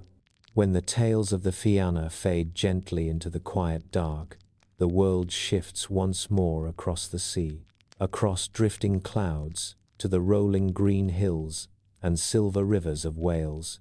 Here, the air is cooler. The fog clings softly to the ground. The mountains hold their breath, and the stories feel older, more delicate, woven from moonlight, mist, and the slow turning of ancient seasons. These are the tales of the Mabinogion, whispered across centuries, carried by the wind through valleys and forests, told tonight in a voice soft enough to guide you deeper into sleep. We begin with a prince not only of a kingdom, but of two worlds. This is the story of Pwyll, Prince of Dyfed, a man whose destiny was shaped not by battles or crowns, but by silence, humility, and the gentle embrace of the otherworld. One quiet evening, as the sun melted into pale gold at the edge of the sky, Pwyll walked alone through the deep forest. The leaves shimmered with late autumn light. The wind carried the soft scent of moss and falling rain. And then, from beyond the trees, he heard something the echo of a single hound's cry, a cry unlike any he had heard before. It was clear, pure, unearthly, a cry that seemed woven from moonlight. Following the sound, Pwyll reached a clearing. In its center lay a stag, white as snow, its form still and breathless. Around it stood a pack of hounds, not his own, but shimmering, radiant, every one of them pale as frost with eyes like burning embers. They looked at him with quiet accusation. A figure stepped from the shadows, tall, calm, wrapped in a cloak the color of dusk. This was Arawn, Lord of Anwone, the Otherworld, not a place of terror, but a realm of deep beauty, stillness, and quiet magic. Arawn spoke softly, his voice cold and gentle as a winter stream. Pwyll had committed an offense. He had driven away the hounds of Annwn, claiming for himself a kill that was not his. But Arawn did not punish him.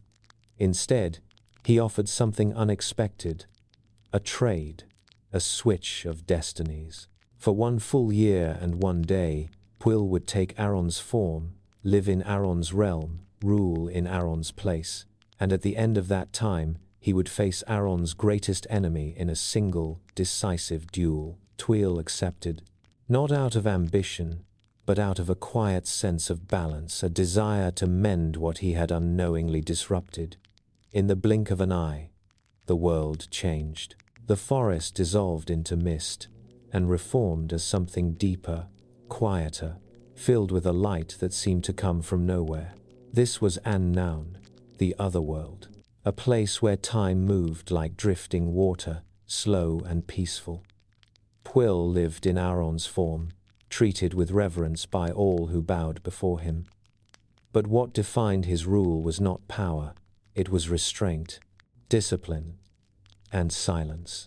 For 1 year, he shared a home with Arawn's queen, and yet he never touched her, never reached for her, never claimed what was not his.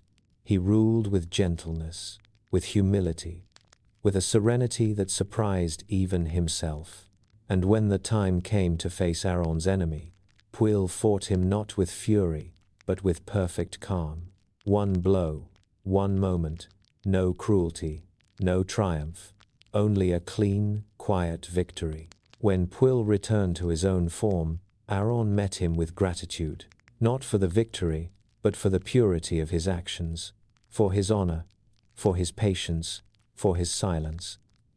And so Pwyll became known as Pwyll Pen, Annwn Pwyll, head of the Otherworld.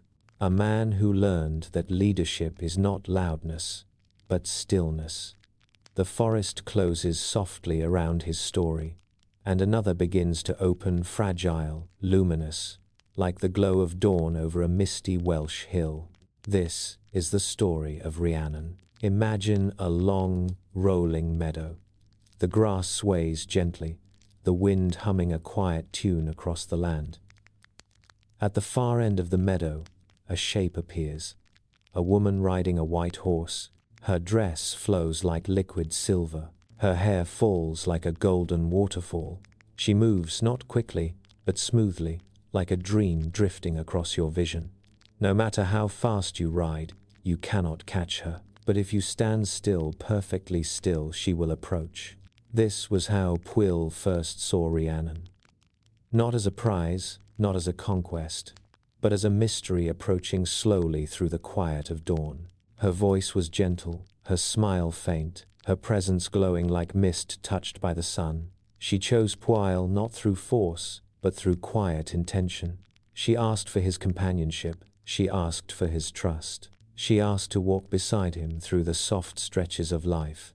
Their love was calm, deep, patient, woven from moments of shared silence rather than declarations. And yet, their story held sorrow. When Rhiannon gave birth to their son, the child was taken from her in the night. Stolen, spirited away, unknown to all. Her attendants, afraid of blame, accused her. They claimed she had harmed her own child. They forced her to carry visitors on her back like a horse, as punishment. Rhiannon accepted this in silence, not because she was guilty, but because she understood that suffering is sometimes met with patience rather than anger. Her sorrow was soft, deep, endless, like rain that falls forever but never becomes a storm. But fate, in its quiet wisdom, returned her child.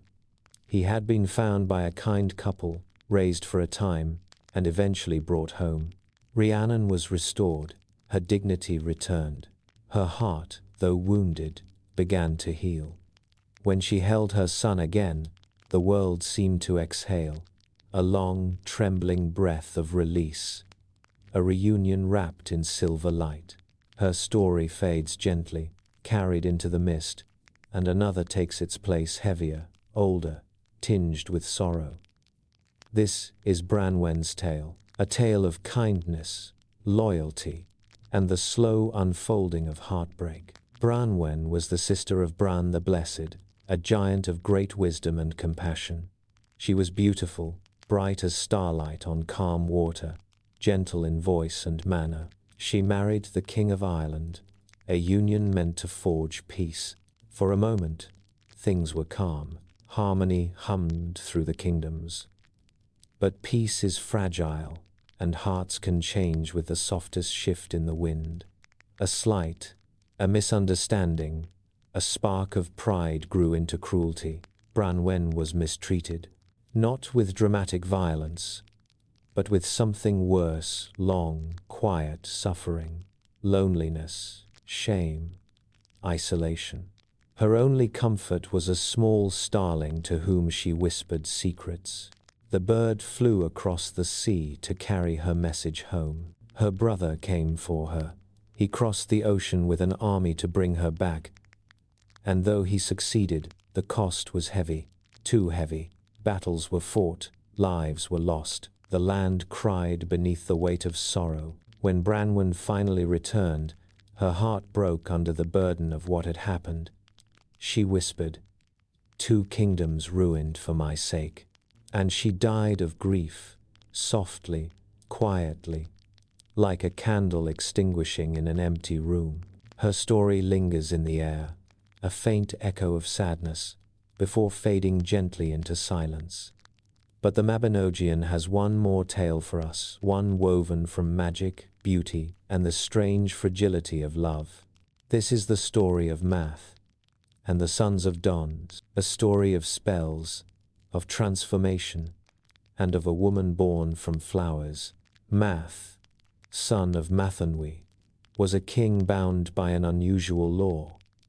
Unless he was at war, He had to rest his feet on the lap of a maiden pure in body and mind. It was a strange custom, old as stone, filled with mystery, and it shaped every part of his story. Two brothers, Gwydion and Gylfaethwy, schemed to disrupt this balance. Their actions set off a chain of events that rippled through the kingdom like distant thunder. Punishment came, not fierce, but transformative. They were changed into animals for 3 long years. Each year, a new form: deer, pigs, wolves. In each form, they learned new lessons about gentleness, care, loyalty, and what it means to be vulnerable. By the time they were restored, their hearts had grown quieter, wiser. But from this story emerges one of the most delicate figures in all of Welsh myth, Blodeuwedd, the flower-born. The woman crafted not from flesh, but from blossoms. Oak, broom, meadowsweet. Gwydion and Math shaped her to be the bride of Lugh, a hero cursed from birth to have no human wife. Blodeuwedd's beauty was luminous, petal soft, fragile as early dawn. She moved like the breeze through a meadow of wildflowers. But beauty alone cannot shape a heart. And Blodeuwedd's heart longed for something different: freedom, passion, choice. She met another man, loved him, desired a life with him. Her love was real, but her choice was painful. Together, they plotted to take Leah's life, a betrayal born not of malice, but of confusion, yearning, and the fragile nature of something crafted rather than born. The attempt failed. Leah survived, transformed into an eagle that flew high above the land, wounded, but alive. Gwydion eventually restored him. But Blodeuwedd's fate was sealed. She was transformed into an owl, a creature of night, hidden, mourning, forever shunning the daylight of human joy.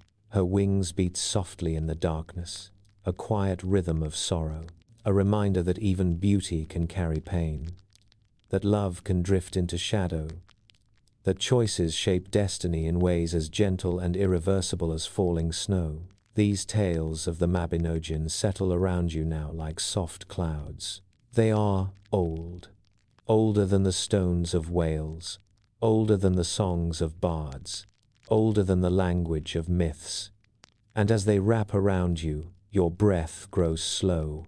Your thoughts loosen. Your body grows warm and heavy, as though wrapped in a cloak woven from moonlit mist. Pwyl's calm humility, Rhiannon's gentle sorrow, Branwen's quiet tragedy, Blodeuwedd's fragile longing all drift together into a soft stream of stories guiding you deeper into rest.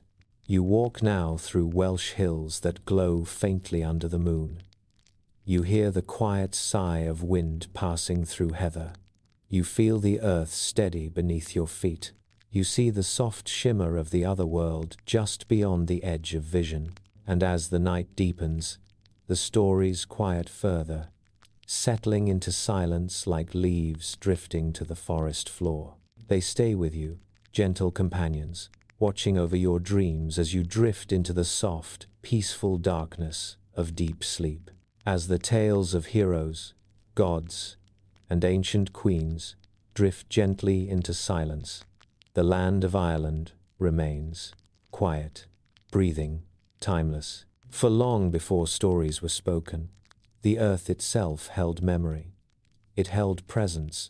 It held sacred places where the veil thinned, where the otherworld brushed lightly against the human realm, where whispers of ancient magic still rise like mist at dawn.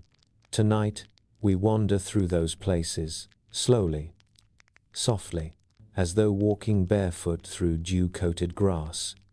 Our journey begins at Newgrange, a mound older than the pyramids, older than Stonehenge, older than almost any human dream. Approach it now in your mind. The valley is quiet. The Boyne River curls nearby, its waters moving with a calm, silver shimmer. The air is cool and smells faintly of rain. Before you rises a great earthen mound, smooth and rounded, like a sleeping giant covered in soft green velvet. White stones form a gleaming wall around its base, catching even the faintest moonlight. Walk closer. Feel the grass whisper beneath your feet. A narrow passage waits for you, a long, dark tunnel that stretches into the heart of the mound. When you enter, the world becomes still. Cool stone presses in from both sides. Your steps echo softly. The darkness feels ancient, but not frightening. It feels like the pause between breaths, the moment the world closes its eyes. Then imagine this.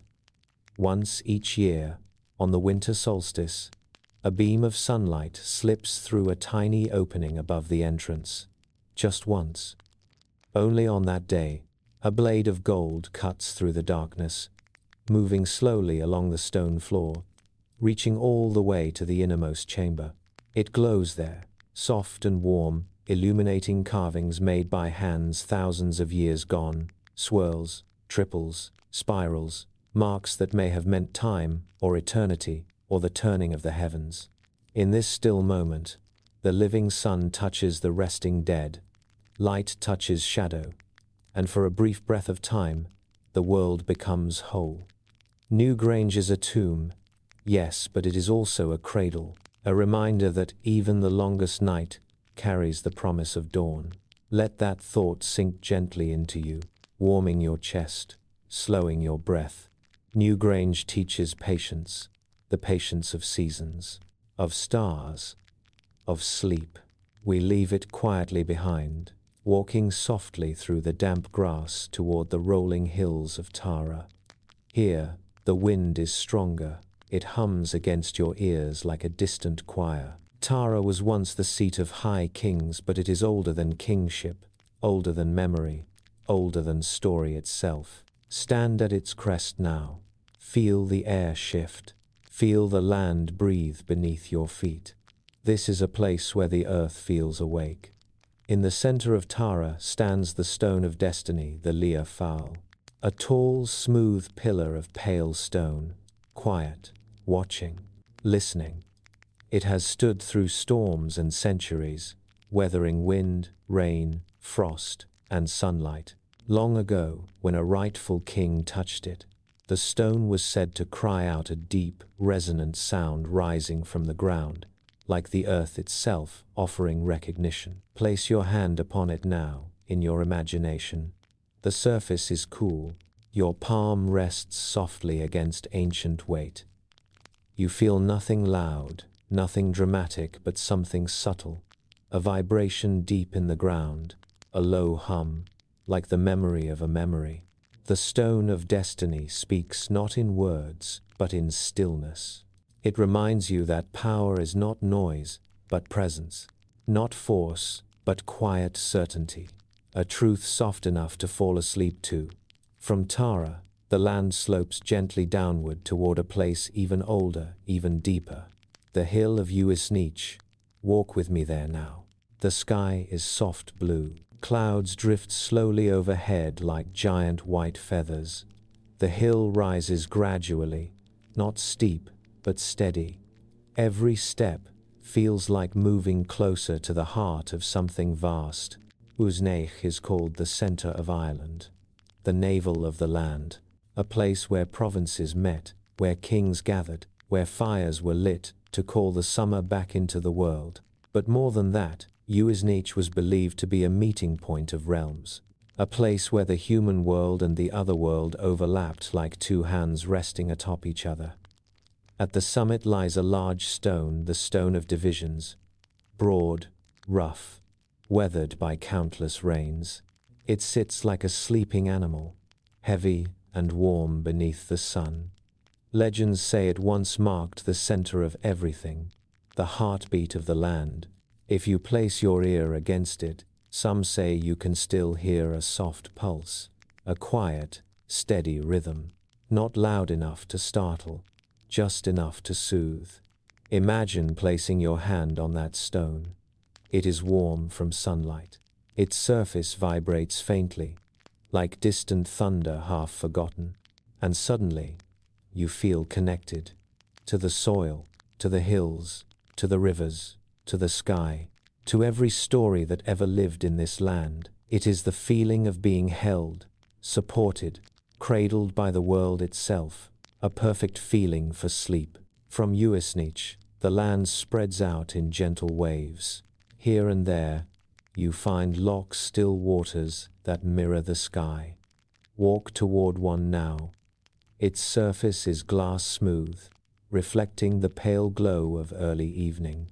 A single ripple moves across it as if stirred by an unseen hand. Lochs were believed to be doorways, calm, quiet entrances to the realms beneath. Offerings were placed into their depths, words whispered across their surfaces, wishes entrusted to their silence. Sit beside the water. Listen. Nothing moves. Nothing disturbs the peace. The air is cool, settling softly against your skin. The loch holds stories, but it never rushes to tell them. It waits, patient, endless, like a deep breath held between worlds. Now rise gently and follow the forest path into a sacred grove. The canopy overhead closes like a soft green ceiling. Light filters through the leaves in trembling golden patches. The air smells of pine needles, fern, and damp earth. Every step sinks slightly into moss that feels like velvet beneath your feet. This is a place where the world grows quiet, where even birdsong becomes a whisper. The groves were temples not built, but found. Places where the gods and the living world blended seamlessly. Trees stand like old guardians, their roots deep in forgotten soil. Some trunks twist, curling like ancient dancers frozen in mid-step.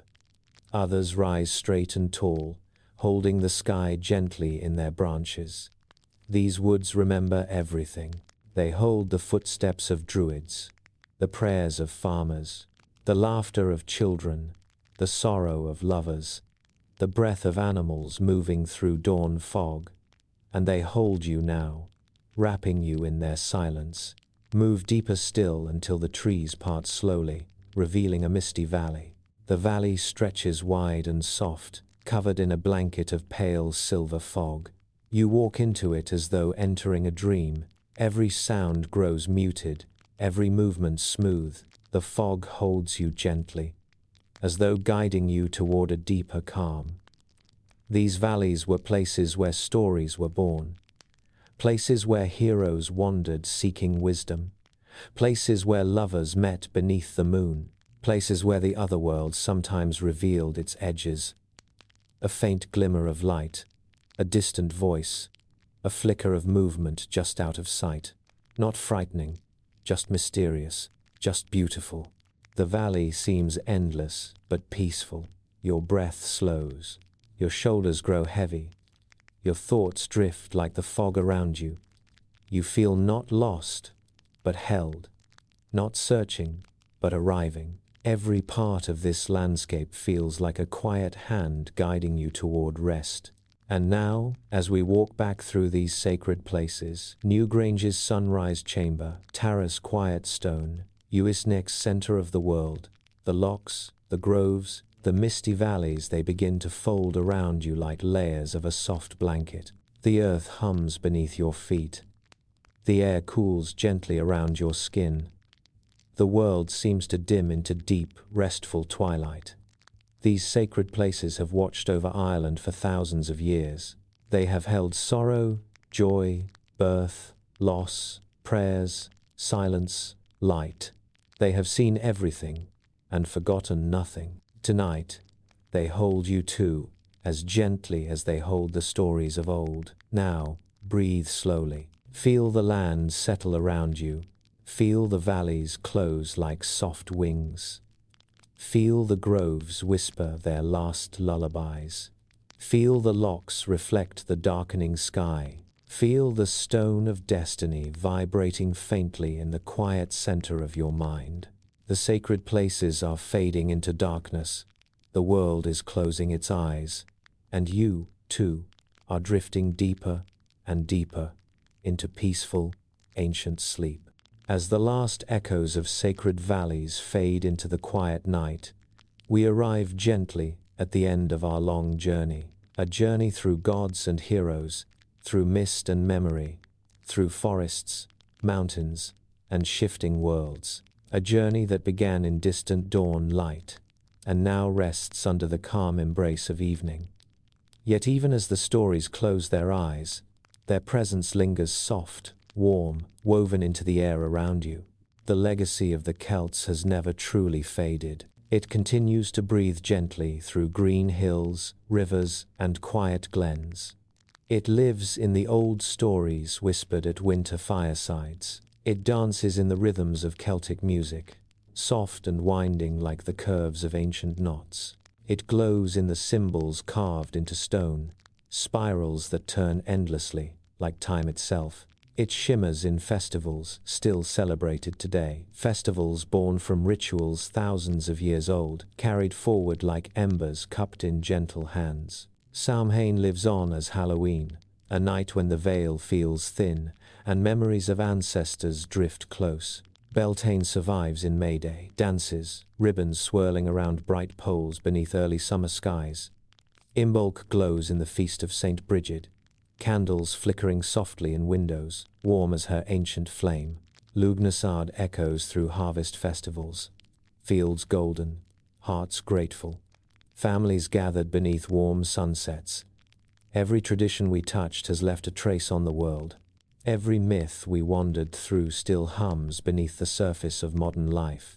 The gods may no longer walk openly through forests, but their echoes remain in stories passed from parent to child, in dreams that linger at dawn, in moments of wonder that cannot be explained, and perhaps, in the quiet just before sleep, you can still feel their presence gentle, watchful, timeless.